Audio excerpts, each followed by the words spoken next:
One, more people also inherently realize I need a dentist. Not everybody realizes I need a physical therapist. That doesn't include orthodontists, endodontists, like all of the other specialties. And so I think it's been forced. Like it's either you did it or you just didn't survive. People had to be better at it and all of those things. And so you don't have like an authority of a doctor to say, hey, go do physical therapy. You don't have the dependency on that. And so it's forced a very different dynamic. But as doctors essentially start bringing physical therapy in-house, well, now they're starting to feel of like, oh crap, like I need to know how to hunt. I've just been given food my whole life. And so I think that that's the big dynamic.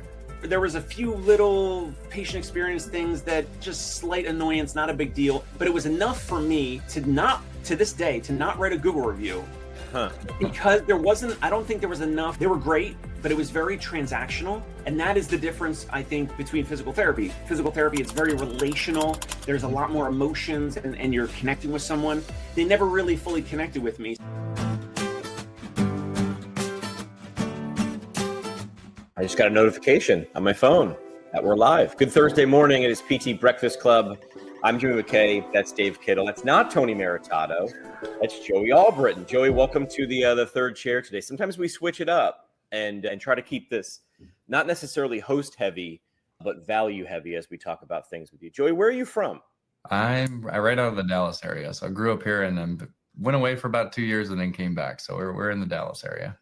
And you've got a little bit of an interesting backstory. I like non-traditional, and I feel like I sat in class with 38 traditional PT students, right? Everybody was like, I'm a bio major. I've never left college. There was a couple of us that were a little bit different, but you're non-traditional, right? In the traditional. Yeah. So I was a dental hygienist for 4 years and then went back to school and then started a marketing business. That blew up and then actually never actually practiced as a PT. So lots of schooling to use none of it outside of the doctor title is pretty much what I see. Do you think you're using none of it? You got to use a little some insight. No, I do. And even the stuff when I was a dental hygienist, like I always tell people dentistry is about 10 years ahead of physical therapy as far as kind of how it goes from a marketing systems, the burnout and all of that type stuff. And so a lot of the trends that I saw back when I was a dental hygienist, I'm now starting to see here of like, you're getting people getting a little bit more desperate. They're trying to do 1099s when they should maybe be doing W-2. They're trying to get people to clock out whenever they don't have patients. They're having to be more aggressive on marketing because there's significantly more of us. So you pull of that, but then like, I also didn't realize like when it was just me doing marketing, I didn't realize how much I was pulling from being in physical therapy. And then when I started building a team, they're like, well, yeah, if it's sciatica, like that means it's like a nerve issue, like that goes from their neck, right? And I'm like, oh God, like we've got to have like a physical therapy course for our internal team, Right.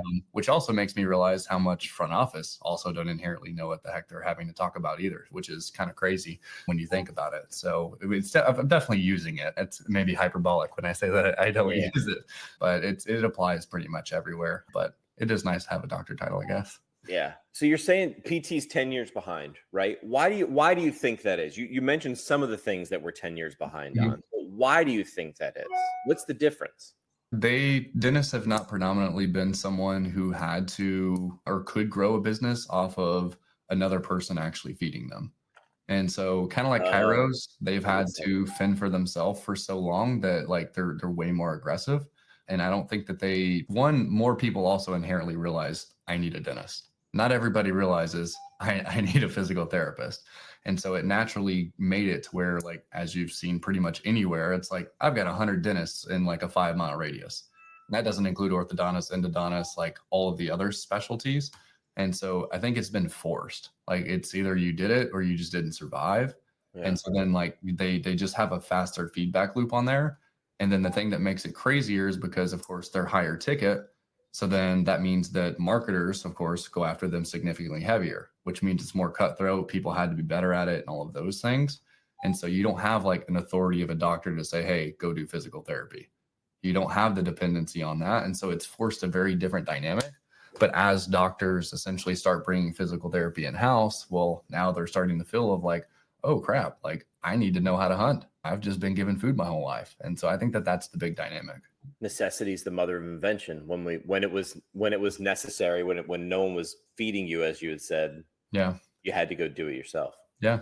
Now about like a year or so ago, I spent $5,000 on Invisalign, and I did podcast. No, it's off now, but I did podcast episodes for like a year or so with the anchors, whatever they call them. The buttons. We should talk about it now briefly, because there's some pros and cons of like that whole experience that I think physical therapists and owners can learn from. And you being in the dentistry world previously, I think can understand. But for me on the patient side of things, like there was some good and bad. First of all, I looked around, and one of the best guys with the most reviews was literally on my block in Brooklyn, like the other side of the block, same physical block. I'm like, all right, cool. So that's close by. I was not necessarily looking for the best Invisalign, not orthodontist, whatever it is, like near me. That's not how I searched. Yeah. But there were some pros and cons I would love to run by you, Joey, to kind of get your feedback on like my experience as a patient, knowing like all marketing, sales, business stuff that we kind of all understand as physical therapists. Is that cool? Yeah, no, I thought you were about to be like, hey, I got a cavity here. I need to change this rotation here. Yes, we could definitely talk that. Otherwise, I'll be like, I have no clue. I can't see anything here, man. You're right. So, all right. So I called around a couple places. This place was one of the best on the phone. So the Angie happens to be her name on the phone. Excellent. Went in there, was presented like they did like whatever. I think they did like a little assessment or whatever, right? So you go in, you meet the front desk person. She's there like full time. Yeah. You meet Dr. Tom, orthodontist. He does like a little assessment. Then you go back into this little office, and Angie, the front desk person who answers the phone, takes you through the whole sales process, which is interesting because it's not the orthodontist. Because I mean, also when he did it, he had like no other patients there or one other patient there. But regardless, she took me through the whole sales process. I tried to nicely do some objections, and she actually handled the objections fairly well. I was a little annoyed that like to get a 10% discount, I had to do all cash up front. And I was like, I think I had like some money on me, but I was like, I need to like go. I haven't had to go get a whole bunch of this amount of cash in a while. I mean, we're in 2023 at the time. Right. I think I went home and I got like a check. I'm like, I wrote a check. It was crazy. That was one thing that annoyed me, that I'm like, I have a credit card, I have a debit card, like I'll put 3% extra on top, like just swipe my card. I don't want to have to go to other places to come back. That's one thing we could talk about maybe with payment is they didn't meet me where I wanted to be met, but whatever. The whole thing was seamless. They never asked me in person for a Google review. We can get into. They never asked me in person. They would send me the automated text messages midway and towards the end and at the end of the interaction. There was a few little patient experience things that just slight annoyance, not a big deal, but it was enough for me to this day not write a Google review because I don't think there was enough. They were great, but it was very transactional. And that is the difference, I think, between physical therapy. Physical therapy, it's very relational. There's a lot more emotions and you're connecting with someone. They never really fully connected with me. So they never said, hey, Dave, we're trying to help more Brooklynites straighten their teeth and look better for their graduation pics or their family pictures, or to look better with job interviews. And that's why more people are turning to us for Invisalign. And we want to get in front of more of those people. So if you were to consider writing a Google review for your experience with us, it would go a long way, and we would truly appreciate that. And they never did that to me in person. They were just sending me these automated text messages. I think that's another learning point for us to dig into. I'm throwing a lot at you at once, Joey. Give me some feedback so far. No, you're good. So the model you're talking about, where it's pretty much front office, you come in, do a consultation, doctor. And when I say consultation, it's like your typical, you're going to go in, you have maybe in the physician world, you have the nurse who comes in, they do your blood pressure, they do the basic stuff. In that world, it's an assistant. If it's a general dentist, it may be the hygienist. There's some of those type things. That's just from an efficiency standpoint. That's like for someone now, maybe they have a tech come in and actually get some of their health history ahead of time, take their blood pressure, have them fill out some of the pre-objective measure type stuff to save them time. Or a lot of technology is allowing us to do that. And so it also kind of positions the doctor as more of an authority, because they just come in, they kind of know what they need to do. And so when they do that, they also make it to where the reason they separate it typically is because doctors don't typically like, when I say doctors, I'm talking dentist doctors. My wife's an orthodontist, so we all pretty much say not a real doctor. And so we're both not real doctors according to the public. And so essentially it allows them to divorce themselves from saying that they're making the decision based on their treatment from financial gain. That's why they typically separate it, because then they don't have to be like, oh, well, how much does it cost? It's like, oh, well, Susan will take care of it. She'll be able to walk you through all of this. Right. So it makes the person feel significantly better. And so some of our actual, even our cash-based guys do this to where it's like, hey, this is what you need. And they walk them up to the financial coordinator, and then they're the ones who discuss it. Some of them, they do it on the back end because, of course, they know the objection handling is going to be significantly easier when they do that.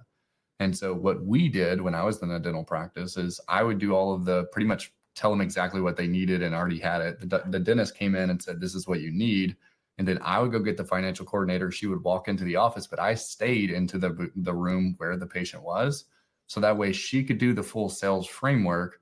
But then when there's like actual like health related or like the actual process that they're needing, because there's really only like 3 objections. Will the process work for me? Do I trust you to actually be the one to do it? And do I think myself am actually capable of doing it?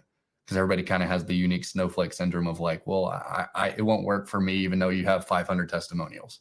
And so those are the 3. And typically the process is one that like your providers would be much better equipped for than a front office. And so that's why they do that model. As far as the payment stuff, I mean, really for us, like if we're doing true cash packages and stuff, we do 20% discount if someone prepays the whole thing. We do a 10% discount if someone pays half up front. And then from there, we go into payments if they can't do that, but there's no discount. And then and only then do we go into care credit after that. But most of our guys should be using care credit, which is a common thing in the PT or in the dental world. So if they didn't offer that, that's something else they could have done, because you just pretty much become a provider that allows you to let someone extend that over a much longer period of time. And then you get all of the money up front with them to, of course, taking a percentage of it, but you don't have to become a collections agency. And so that's a pretty normal model. I'm not really, you have to do the front office going over financials versus the provider. Typically our in-network clinics, of course, they don't go anywhere near as in depth on any of that type stuff. But your cash ones, you typically have to, just because you built more rapport and you kind of have the doctor authority frame there. But if you're getting into like the whole transactional versus someone who actually is maybe building a better relationship there, a lot of times that's actually going to come down to the assistant. Like it usually isn't the actual orthodontist or the dentist or whatever, or in the general dentist world, that's going to be more like the hygienist. So it's like who spends the most time with them. Right. The hard thing about that is there's usually like 5 dental assistants and you're not actually assigned. So their inherent issue is they don't have continuity of care. And so it's every time I come in, I see a different PT, I see a different PTA, I see a different PT. And we already know that that's historically decreases your length of stay, it decreases your graduation rate, it does all of those things. And so that's probably why you feel it, because you felt like you probably had a new front office person every single time and they didn't have a way to systemize the handoff. And so that was some of their inherent issue.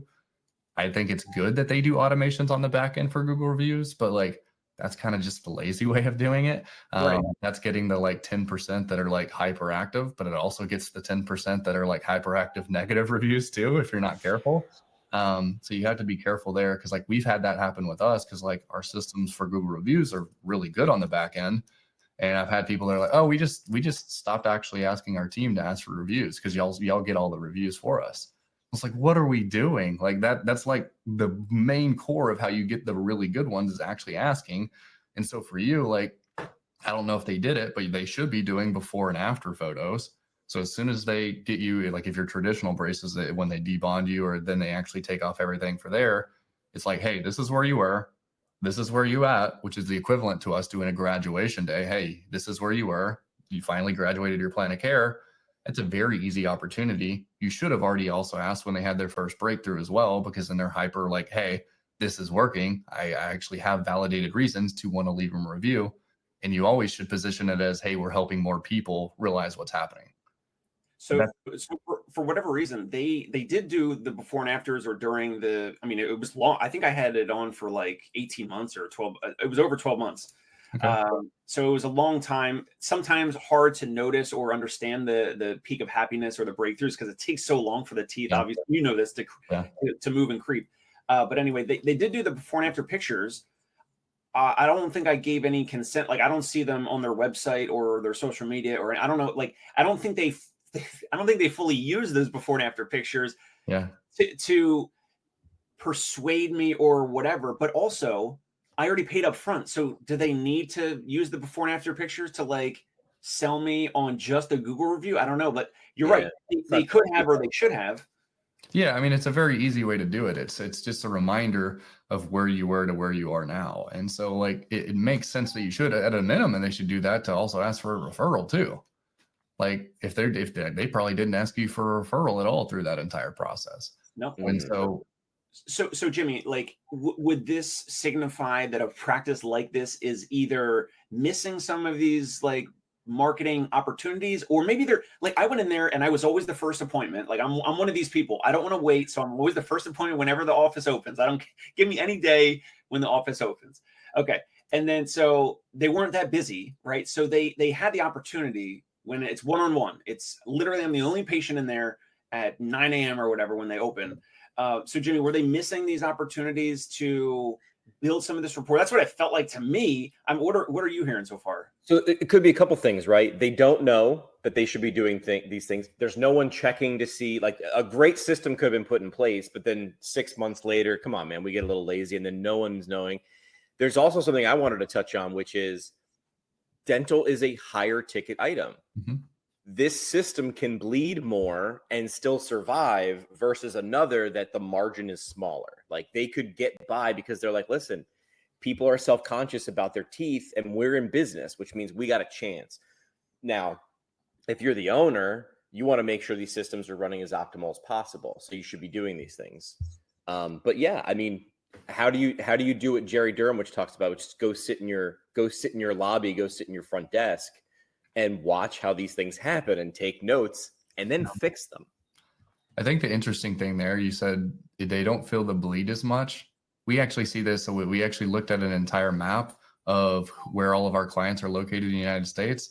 And it's like the further northwest we go, the less clients we have, because Northwest is where our reimbursements are significantly higher. And so they can run a less operationally sound business, and it allows them to not feel it as much. It goes back to necessity is the mother of invention, right? If I don't need to do it, then I don't want to do it. If I need to do it, I'll do it. Yeah, that's why like Florida, New York, New Jersey, it's like, good Lord, we have a lot of people in that area.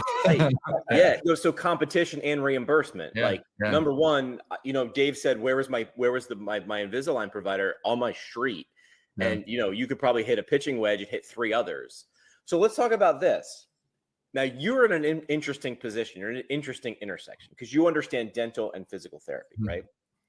And there's an often used cliche about like an annual screening for your body. Hey, listen, you go to your dentist once or twice a year and all you do is chew, right? And yet dental is a higher ticket item. So I want to dive into that a little bit.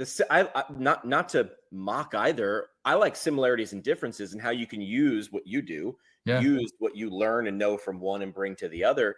Yeah. I mean, the cliche looks right? All you do is chew. And then I got all these other parts. I should be seeing my physical therapist. But so 2 things. One, how do we turn physical therapy into a higher ticket item? Because if you're not taking care of your body, there's so many things beyond chewing and talking that you can't do. Yeah, there's a couple things there because you say higher ticket item, but it's on what time frame? Okay, good point. And it depends on the office and the procedure, right? Because like I've been to some in-network dentists where they never take us on time, and I'm turning to my wife and I'm saying like, I hate this place, and I'm let's go pay out of pocket even for a cleaning. Like this is horrific. Yeah. Versus the Invisalign, they are selling the high ticket. So I think it depends on the office and the procedure and all that. But anyway, go ahead, Joey. When you say Invisalign is high ticket, that's actually like mid ticket. Like I've sold an $85,000 treatment plan for implants for someone. And so like they can be very, very high ticket. But the reason I say more so on what time frame is we're looking at it as one plan of care. So our business is not necessarily recurring, it's reoccurring. And so people keep coming back. Describe the difference. So recurring is like, hey, I have a Amazon subscribe and save, and every month it comes to me. Reoccurring means they come in, they have an issue, they then come back a year later, they have an issue, they then come back again, they have another issue.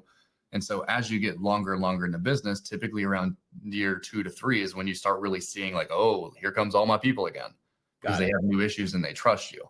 And so there is a more reoccurring side of this, but also people want to add a recurring aspect of this. And that's where like a lot of people will add a wellness program. They'll add some type of continuity type thing, whether that's a gym membership, a wellness program, a once a month check-in, a once a quarter, or once every 6 months. So that way they can start to build that in a little bit more. Some people charge for that. I have some people who they literally just charge. They schedule a 6-month checkup with every single person because they know that when they come back, there's a chance that they could do it. You have to be careful there because you also have a high no-show cancellation rate there. So you have to be careful on how you do the scheduling. But that's definitely a different nuance of reoccurring versus recurring. And both are good. It's just they're different. Yeah.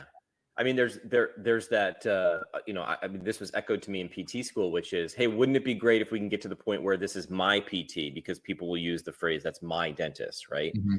And there's a couple similarities, a couple differences. One, I really can't give myself a cleaning, not without walking out and, with a sink full of blood. It's not going to work well. So there's this thing that I can't do. And then there's this perception of, hey, exercises, I can Google a bunch of stuff. So there are similar because they're medical procedures, things that benefit you. But in my opinion, and the way I think a lot of people look at it is the difference is like, hey, do I really need this?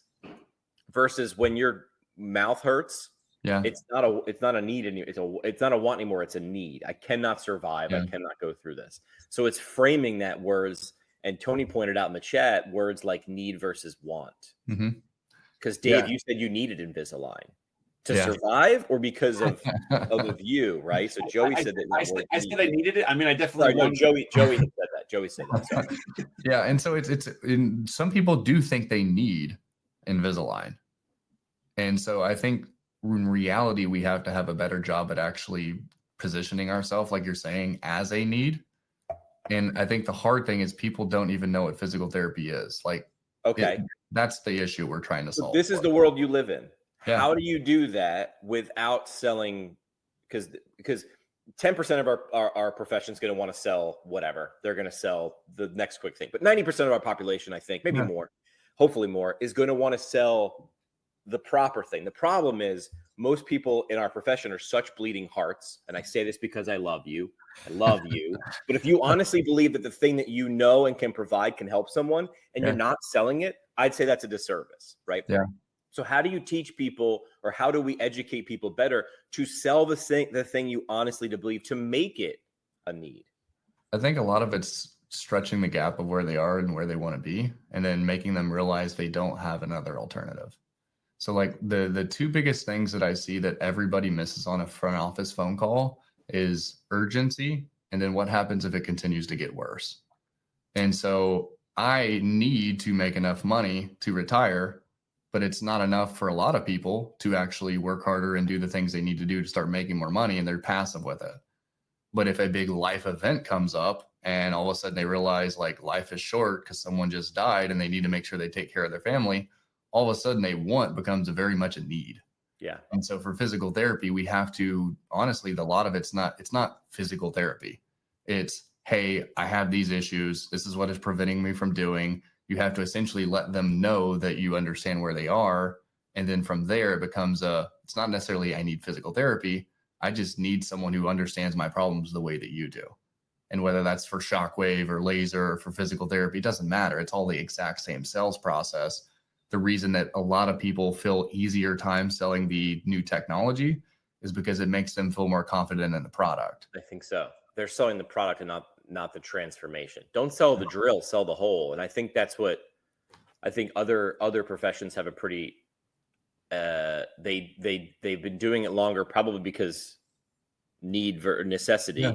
And you're saying it's not like PT's not coming along. It's just they haven't needed to move faster. So if it did move faster, that's human nature. Yeah. I mean, because I don't know, it's like maybe 10-15% of the dental population doesn't advertise. That's about it. What do you think PT is? It's probably only 90% probably don't advertise. If I had to guess.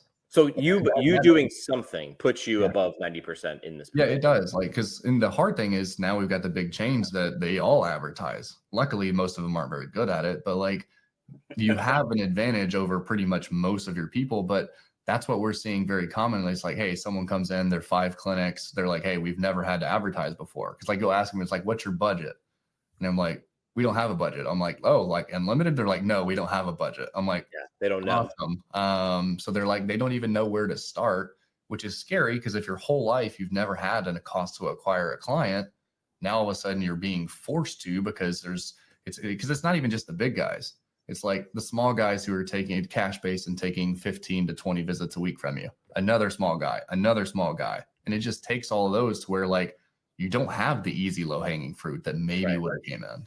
Yeah. I mean, not even 10, 15 years ago, you needed a large budget to go to radio, news, TV in a local market, billboard, outdoor, direct. Maybe that was a cheaper direct mail was probably like the thing that nobody really needed a huge budget to hit a lot of people once or twice. And now you need this, and you can do it. Direct mail still works. Yes, it does. No. I'm not saying that. It's pendulums, right? When everybody's doing something, it sort of works a little bit less, right? And then all of a sudden the pendulum and our attention switches to something else. Yeah. And the people that go towards the scary thing, because you're mentioning it's the people with 5 clinics who now the big chains roll in. They never had to do it. They know they have to, but they're scared because they don't know how and they don't know where to start. They don't want to reveal to someone else that they've gotten this far. Imposter syndrome comes in like, hey, I don't want to have to call this guy named Joey, but everything I see him saying is what I'm feeling. But it's that human nature of not wanting to go towards the uncertainty. We'd rather just, fight, flight, or freeze. A lot of times we freeze. Yeah. Well, I'll tell you, one of the things that's actually preventing a lot of people from moving forward with more marketing and stuff like that is they once were profitable, it's starting to become less and less profitable. So they either don't have a budget for it, but the real thing is they realize their front office isn't good enough to actually do the follow-up that's needed. They're like, hey, like Susan's awesome. She's good at scheduling people. She needs lay down sales that are referrals. But like, if I was to throw an extra 100 leads at her this month, she would die. And I can't lose Susan right now. And so there's a lot of people that don't make these changes because either they're trapped by their staff because they're afraid they're going to quit, especially on the PT side, because it's hard to find therapists, or it's someone that's been around so long and they have to not pay with cost of marketing or pay to a company like us. If they have to pay the cost of training if someone was to leave. They've got to take their people offline to properly train them to then bring them back online. So yeah, they're right now on the edge and they're like, I don't know how I would even do that because it's not part of their skill set. Yeah. Yeah. Because most people hired secretaries and then tried to train them in sales instead of sales and turn them into a front office person.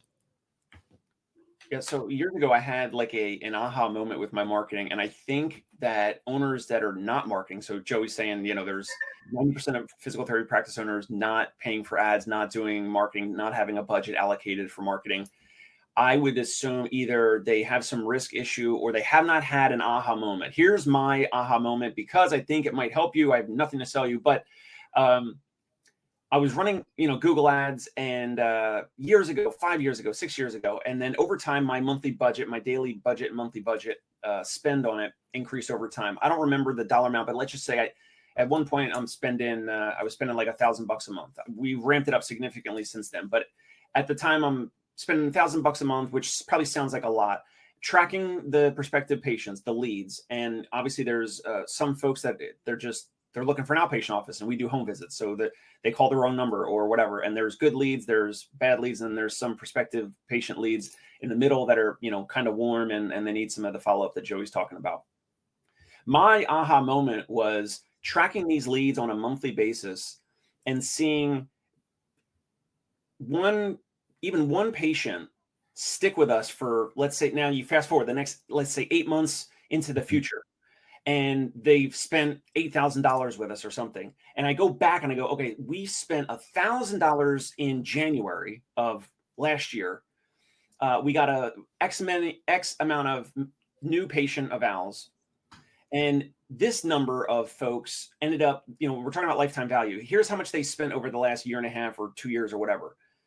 And then you realize like this one person, of course you want to talk about the margin of it, but like this person grossly top line revenue, this person spent $8,000 with us, which covered 8 months of me running these Google ads. Now, of course, there's my time, our team, and then the fulfillment of my therapist going to treat the patient and all that. So, but from a gross number standpoint, it's easy to look at. And that one patient, I look back and I'm like, that patient just paid for 8 months of our Google ads. Now, of course, in that 8 months, we also got a ton of other people that ended up in the future spending $5, $10, $15, $20,000 with us over time. That was my aha moment. And I go, oh my gosh, I just need to ramp. And then of course, the most I think I've spent is like $8,000 a month in Google ads, which I know probably sounds like a big amount. But I'm realizing like there's a percentage of folks out there.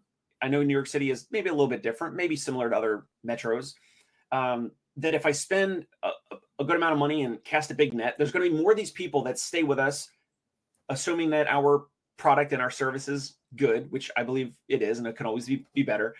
But that was my aha moment. I'm like, certain people are paying for all of the ad spend, and that was my aha moment. I feel like there's owners out there that haven't gotten to that, right, Joey? So I know that you helped them with that. Is that something that you can figure out on their own? Is that something that just it takes extra experience and effort and figuring out how much risk you're comfortable with? I don't know how else owners can get to that aha moment, and then you actually the budget is no longer a budget. It's just return on investment. It's like I'm spending $1,000 this month, but this one patient is going to spend $8,000, or these 5 patients are going to spend $10,000. It's going to take time to recoup that money, but then it's a machine. It just keeps circling. Yeah. The hard thing is people have kind of grouped all bad marketing into marketing, just like a lot of patients have grouped all physical therapy as bad physical therapy. And so the biggest thing that we kind of have to overcome here, because you have pretty good margins, because I know you're higher ticket than a lot of people. The issue is we have to think of a cash flow side of things of like, hey, if we have this cost to acquire a client, we get this amount of money in the first 30 days. Can we withstand that? And so there's many people that can't withstand an $8,000 a month budget because they have too tight of margins. But it's very rare that I ever find that anybody scales something and you don't actually get an ROI. It's just you have to look at the time frame. And so the hard thing though is most people, especially from the radio days, and because I know that's you, Jimmy, and you're like, oh, well, we got these eyeballs, we got these ears, we got these impressions, we got these, right? Because there wasn't a good way of tracking it. No. And so there's that, or they have a preconceived notion of like, hey, I boosted a post. And I'm like, cool. Like, do you know what boosting the post does? They're like, yeah, it gets it in front of people. I'm like, yeah, but it's optimized for just getting impressions, not conversions. They're like, oh, okay, well, maybe I haven't done Facebook ads. Or they try Facebook ads and they're like, well, it didn't work. And it's like, okay, well, let's figure that out. Like, what about it didn't work? Right. And so you have to have a way to diagnose the actual process, because not everybody will crush right out the gate, because we have either personnel issues, systems issues. Like we have people they'll come in, we show them exactly what to do. They have 100 leads in their system and then they don't call anybody. So it's just like, okay, well, that's pretty hard to get an ROI if we don't call anybody. And so you have to look at those things. But from the belief standpoint, I think it's hard to have the belief until you actually see it work. So usually you have to see someone else that's done it that you at least trust enough, or you just have such undeniable proof that you can kind of do it. But that's also like why for us, like we have a guarantee on all of our stuff, because we know that people are scared to make those things. But we also, we work on people in a longer term time frame, knowing that it takes time. But we know that they have to know, like, hey, I've tried 5 other places, it didn't work. So we try to mitigate the risks. But of course, there's always going to be a risk of even implementing anything. And so you have to kind of just make the leap until you have enough confidence that it actually makes sense. Which is hysterical to me.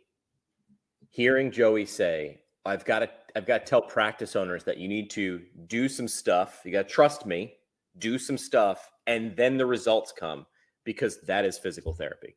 So you're having practice owners that spend all day talking to humans who are like, listen, I have seen 10,000 backs. I understand what I know you're a snowflake and you're unique, but I'm going to get you through this plan, but you have to commit to doing it over and over and over again. And then we'll see results. And it's the exact same thing. Like the parallels are the exact same thing. And to watch a certain percentage of them, I imagine, resist has to be really frustrating. It's like, I can see what you want. You've got the opportunity. You're a great PT, but you're not doing the things to get people to pay.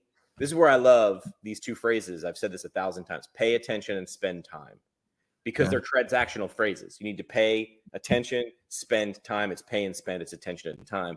That's first. And the parallels between marketing and communications or sales and having to commit to rehab, they're the same thing. Well, and it kind of goes back to the whole, like, going back to Google reviews. So like, you have to become the person first to do the things you need to do to have. So like, people are like, oh, like, I don't get any 5-star reviews. It's like, okay, well, when's the last time you left one? They're like, ah, crap. Okay. They're like, oh, I can't have any no doctors want to talk to me when I go in. And I'm like, oh, okay. So when the last time someone came in that was trying to sell you a new piece of equipment, were you super open and said, oh, I'm ready to buy? Right. Hey, I'm not here. And you ran in the back. So like, there's just not congruency there. So, and that's kind of like limiting beliefs in general and some of those type things. Like, if you have financial objections a lot when you're going through the process, it's probably because you don't feel comfortable about money. If you're super busy and you feel like you can't ever have enough time, you probably get a lot of objections around time. Because you let them do that, you're a little bit hesitant around it because you don't feel comfortable. So then you're like, oh yeah, that's reasonable. Like, you are busy. That's reasonable. You can't afford it because I don't even know if I could afford it right now. And so you kind of sell based on your own limiting beliefs. And so if you have pauses around, though, you get those a lot. That's one of the easiest ways to start to identify, like, okay, I'm falling into this again. How else could I think about this to start to change the behavior? If a practice owner was saying, okay, listen, I'm liking everything you're saying, but what's one thing I could do today? Low effort, high yield.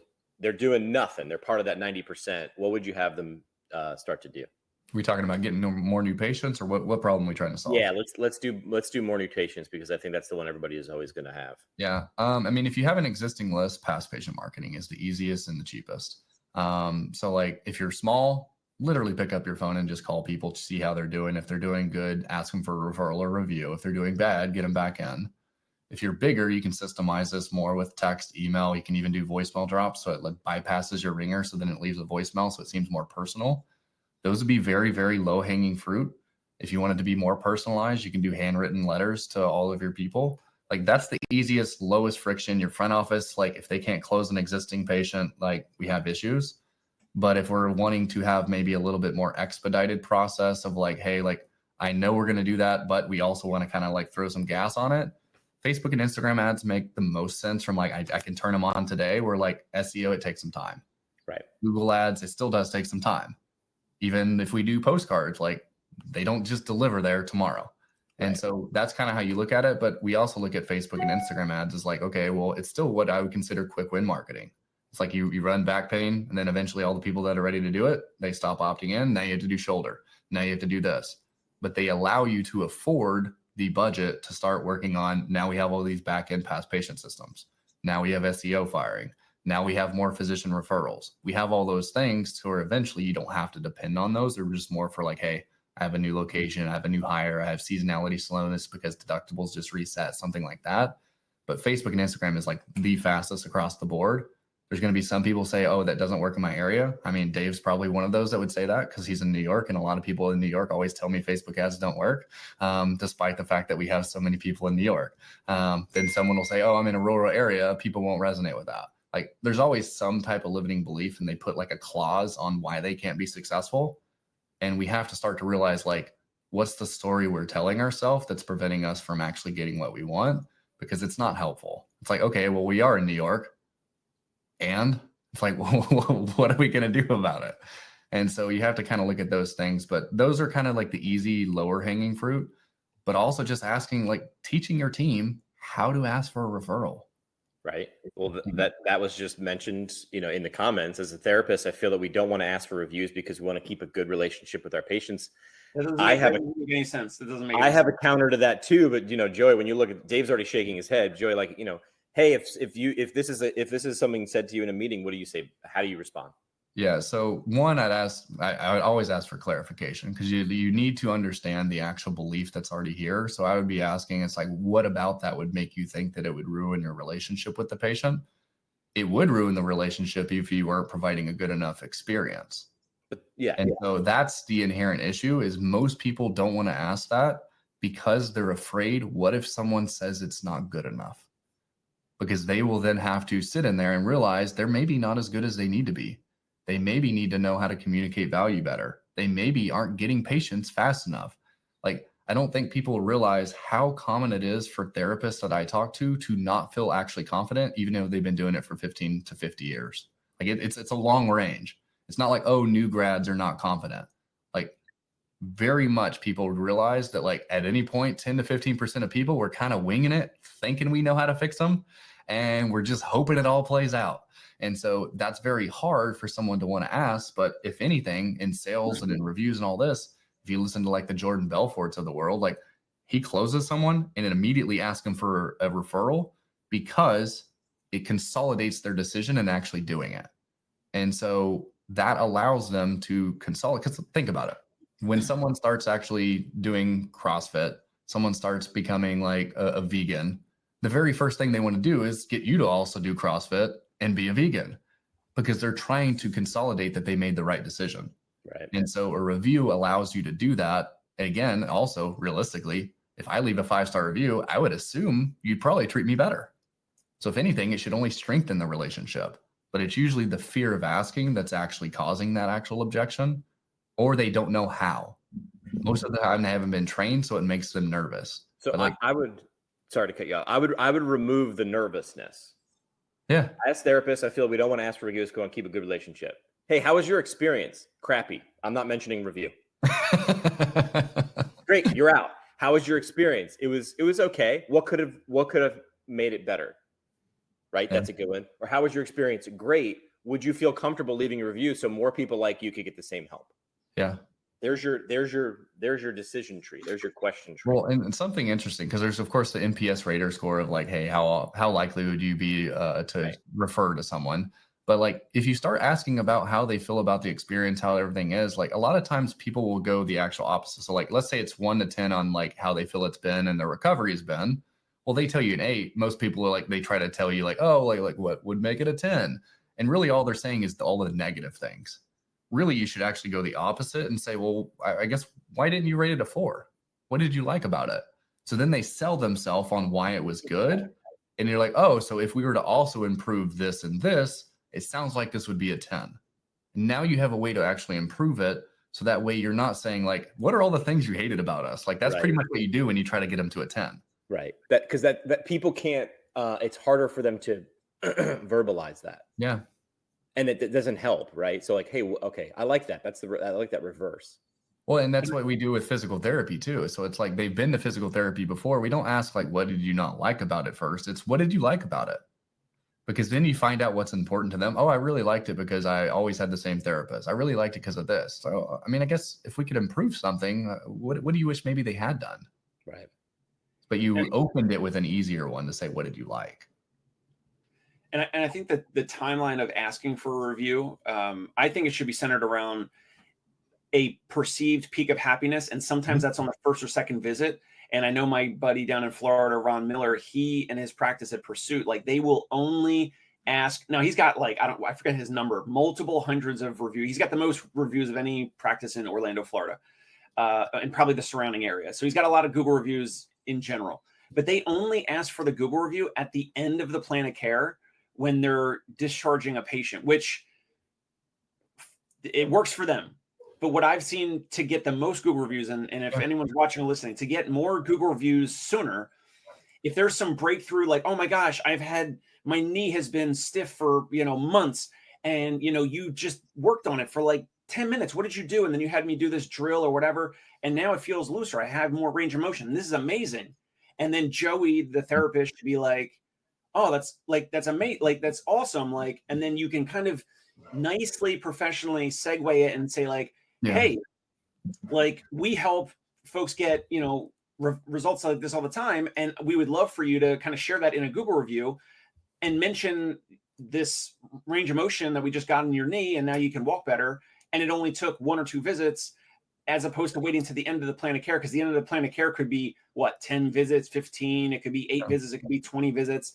And it takes a lot longer to even get that review on your Google listing. Yeah, or they could just drop off before then, so you don't have the opportunity. Right. And so one of the ways that we facilitate this more is we teach every therapist on our routine visits. You ask them, share something that they were able to do that they weren't able to, or share a win since last time. Tell me something you're grateful for. And so it changes the dynamic versus the person who's saying like, hey, like I'm here, ain't I? Or like 9 out of 10 pain. And like they're just negative the whole time. So one, it creates a better environment. But as soon as they tell you what that is, you go have them write it on a whiteboard. So you have the win board. So it just already starts to build more authority. They actually physically had to write down the things that were actually happening. And then you ask them for the review because it already has that process of being willing to do that. And so that's one of the easiest ways to start to do that. But I also don't love waiting till the end purely because I don't like pulling equity out of a relationship when they feel like they owe us right now. Because if we pull equity out, which anytime you're asking someone for something, whether that's a new offer, that's a review, that's a referral, we're pulling equity out of the relationship. I would rather save that for a referral than a review. Because really, you should have already asked for the review on the front end. I would rather ask for a referral, or I'm going to sell you into a continuity program. But if it's like, hey, I need to sell them into continuity for wellness, and I need to ask them for review, and I need to ask them for referral all in the last visit, hopefully they're ready to get sold 3 things because that's what we're doing. And it allows you, if you forget midway, still do it on the back end. But if you don't have the midway and you forget on the last session, unless you're calling them, which to be clear, every single one of us could very easily say, when these people get discharged, have your front office do a courtesy call to make sure that they are happy with everything that happened. They know their next steps. They know that they can call us back if they have residual issues. And that's another opportunity to ask them, do you want to leave us a review? The other option is to say, hey, well, how would you like to stay this way? You told me you're just out of pain. How would you like to stay this way? And they're like, oh, because what most people do is they sign up for our VIP, blah, blah, blah, blah, whatever your wellness program is. And so it allows you to do a lot of those things and have a more systematic way of doing it. But you've got to have like 10 touch points, because if you have a whole entire thing of like 1, that's the only one. If you miss it, you miss it. If you have 10 and you miss 5 of them, cool. We still have 5 other opportunities. Yeah. John, the Therapy Man, which is a great YouTube channel name, by the way, agrees, ask for a review after a breakthrough when the client and patient, like this goes back, like John, the Therapy Man, again, great name, brings up a great point. I did a poll on my Twitter feed, and at first it was going the way I didn't think it was going to go, because we all ask questions expecting the answer we want to see, right? And I asked, are we as physical therapists in show business, tell business, or what the hell does that mean? And first it was in word tell business, which is the way I assumed, right? I'm smart. I'm going to tell you what to do. You're going to do it. But understand that in this experience, we're selling a journey. You're not the star. Patient's the star. Mm-hmm. We love to talk about ourselves. Just look at social media. All we do is talk about ourselves and others, which is right, like the good. Allow people a chance to do that. If you do not ask them to, and this is where I like a referral, a review, or remain, maybe I'd change the order, because remaining is about you. Do you want to keep changing? Do you think I could help you do that? That's about you. Yeah. A referral is you get to tell who's the one person you know in your network that could also benefit from this. That's a 1-to-1. And then the review is 1-to-many. Would you like to shout this from the rooftops? Would you like to tell, don't talk about me, talk about you to everybody else? If you did that, I'd be grateful, because I would like to help more people like you. You're putting the person that you're asking in the power seat. You don't owe them anything. You're giving them a chance to shout it. But if you do not ask, likely they will not do it. The end. Lather, rinse, repeat. Yeah, there's been very few times where I've thought to myself, I want to go leave a review unless someone asks. And it has nothing to do with me actually not thinking they were good. You just get busy. Like people only care about like what's in it for them. And it's like, oh yeah, I guess I probably should do that, especially since I literally teach my guys they should be doing this. And so then you like have to go back and start doing that. But the analogy of you more so saying like, it's not a you, it's a them. I always liken it to like, they are Batman and you're Alfred. Like that's really how it should be, because like no one's like hyped about being Alfred, but like Batman doesn't exist without him. Correct. And so like, that's how we kind of have to allow that to happen. So that way they can actually truly be the hero in their story. I mean, there's always people who are way smarter in research than me, but there's got to be some research on this. Is when you can position yourself as not the one doing the thing, right? As helping the people that walk through your doors to do the thing, they feel more empowered. And we talk all about therapeutic alliance and belief systems now. We have research to back this up somewhere. That's me hinting at someone who has the research to share it with me, because I don't know where that paper is, but this is my assumption. I like that. Alfred, or Q and Batman, right? Or sorry, Q and Bond. I'm mixing up my stories. But yeah, Q and Bond. How do you help them do that? And people, when they're the star, love to talk about the show they were just the star of. Your life. Well, I think it kind of goes back to your Tony Robbins stuff. It's like, you don't need to have resources. You need to become resourceful. And the more we can get someone into a more resourceful state, the more people we can impact. Okay. And you got to ask them again in person, and then have those automated automated texts go out. Because with my Invisalign provider, I was getting, and it was a nice intermittent drip. It was like, I don't know, once every week or two. Like, it was very spaced out, so that was not sales or anything. But I thought it was very awkward to be getting an ask, like Joey's saying, pulling equity out of the relationship. They're sending me a automated text, which I already know it's all set up and everything. And it links to their Google business listing and for a Google review. Genius. Okay, great. Of course. Awesome. But it was just kind of awkward that they were sending me these intermittent questions to just write the Google review without asking in person. So I know we kind of covered it earlier, but it's like, ask in person. Like, if you're an outpatient office, like Joey said, whiteboard, they can write some wins there, and then maybe point to the whiteboard and be like, hey, that would be great. Also, the same verbiage, the same words, the same message. Like, hey, we would love for you to share that on our Google reviews as well. Like, is that cool? Like, can I just send you a link? It'll help more people in the area find us. Like you said, you didn't know this was available and this was even possible. And now we got you to XYZ. You're over the moon about it. Like you said, let's help them become resourceful in the community. And then they're in the spotlight. They're being proud of their wins and their improvement. And the conduit is just them writing the review on your listing.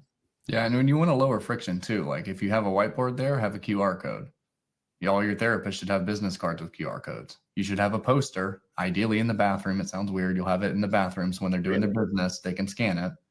And so there's a lot of places you can kind of start to do this. But like when we build out family and friends programs for our guys for referrals, initially they'll be like, oh, like no one's really referring now. I'm like, yeah. So how do they know that you have it? They're like, well, I did this one email and then I did this. I'm like, well, did you do the email? Did you do the text? Did you train your team? Do you have a poster? Do you have a reason why they should want to do that? Like it's all in the program. Like go through the program. But like, they're like, oh, I told them once.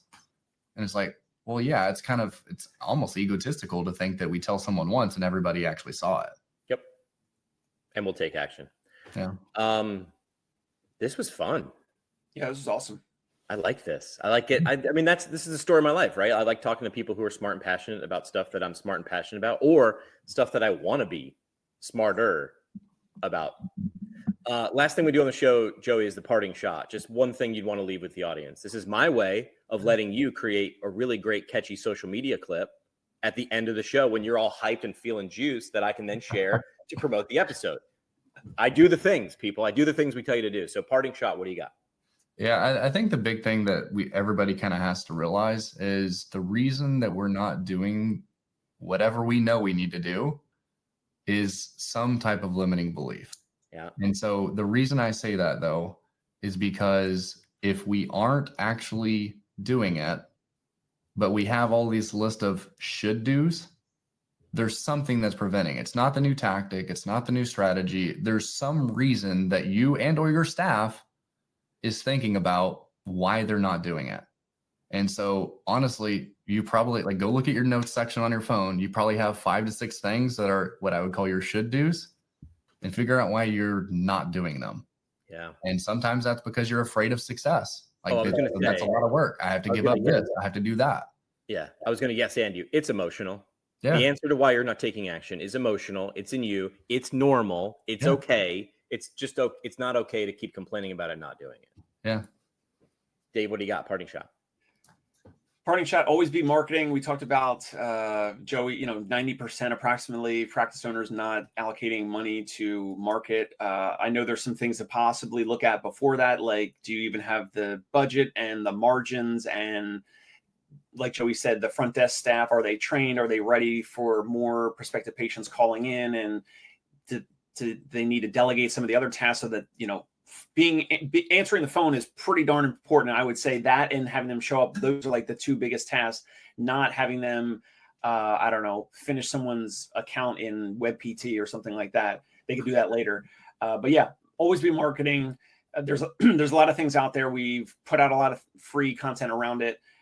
We need to get what we do as the profession. We need to get it out more and more into the community. It could be paid ads, it could be Instagram posts, whatever it might be, but we need to be doing more and more marketing. Yeah. I would say my parting shot is pick one. We talked about a lot of things. Go online. There's a lot of things you can do. And when you start doing that, it can feel overwhelming. And then you're like, because I can't do all the things, I do none of the things. You feel this in your daily life when you're like, you look around your house, like I need to do the dishes, I got to do laundry, I got to mow the lawn. And then what do you wind up doing? Sitting on the couch. I'm guilty, right? I would say pick one thing. Just say to yourself, hey, listen, I'm going to allocate the next 7 days to picking one thing, following through and completing it. Then I'm going to see how it works. And then you'll get that dopamine hit and you'll get a result, positive or negative. And then maybe you'll do that second thing. But it's got to quote Linkin Park, it starts with one. Well, and real quick, I really want to add something to that. You're probably already doing something that's working. Just do more of it. A lot of times we don't have to incur change. Like just do more. Like you're already getting patients somehow. Just do more and make sure it's happening. Right. Yeah. Research and analysis is something. That's understanding the thing that is or is not working that you're already doing. Yeah. Where can people find you, Joey? Throw that out there. rehabceos.com pretty much has all of our stuff. We do have there's 350 video trainings and 2 coaching calls a week inside of our school group. So skool.com/rehabceos. So for anybody that's wanting to just figure out who's this bald guy, maybe he knows a little bit that can help me, join there. We'll let you in and we can just help you out in your business. Dave, make sure people know where to find you and leave a review. Yeah, exactly. Review the podcast. I don't ask for that enough. I think I should. I think in the beginning, people were like, hey, reviews and ratings on podcasts don't necessarily help it, but it's social proof. So I think for a while there, I was like, I don't need that. I'm above that. And now I'm like, well, it really is honestly good to hear. What don't you like? How could I have made this a 5-star review? Those sorts of things. I do have my favorite 1-star review, which is their headphones were broken and they could only hear out of one ear. So they weren't hearing the show right. So that's my favorite 1-star review. Sometimes you got to celebrate the losses. So we actually have a client. So he's very aggressive on how he actually says stuff to 1-star reviews back to the people and blames them. But maybe don't do that. But he has what he calls 1-star review parties. He's like, because if your patients don't see what we're doing, that's not on you. I know what you're doing and I know the impact we're doing. So they literally have parties when they have a 1-star review because otherwise people are afraid to ask. And so the 1-star review party, it's crazy. That's great for morale and team building, right? Yeah. So I love it. It's just let's just lean into anything that doesn't feel like what we want. Dave, Joey, appreciate you guys getting up early for us at PT Breakfast Club. Like, subscribe, whatever the streamers say.